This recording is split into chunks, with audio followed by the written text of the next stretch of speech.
வணக்கம், இது உங்கள் ராஜ்டெக் இன்ஃபோ. நீங்கள் நம்ம வீடியோவில் பார்க்க போகிறது என்ன பார்த்தீங்கன்னா, எலக்ட்ரிக் டூ வீலர் வாங்க போகிறவங்க வந்து பார்த்தீங்கன்னா இப்போ வந்து ஷோரூம் தரப்புலேருந்து என்ன சொல்கிறாங்க அப்படின்னு பார்த்தீங்கன்னா, கவர்மெண்ட் கொடுக்கக்கூடிய, அதாவது மத்திய அரசு கொடுக்கக்கூடிய ஃபேம் டு சப்சிடி அப்படின்றது போன மாதம், அது 2023 டிசம்பர் 31க்குள்ள முடிவடைந்து விட்டதாகவும், இனி வரப்போகிற வண்டி நீங்கள் வாங்குற வண்டிக்கெல்லாம் வந்து பார்த்தீங்கன்னா சப்சிடி இல்லை அப்படின்னு தரப்புலையும் சொல்லியிருக்காங்க.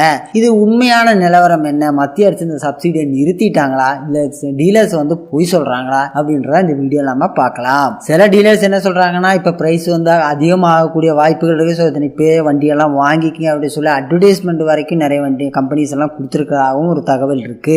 ஆனா மத்திய அரசோட fame to heavy industries .gov.in அந்த வெப்சைட் என்ன சொல்லுது அப்படின்னா, மற்றபடி அரசாங்க வெப்சைட்லயோ கெசட்லயோ இந்த மாதிரி ஒரு நிறுத்தப்பட போவதாக எந்த ஒரு தகவலும் கொடுக்கப்படவில்லை.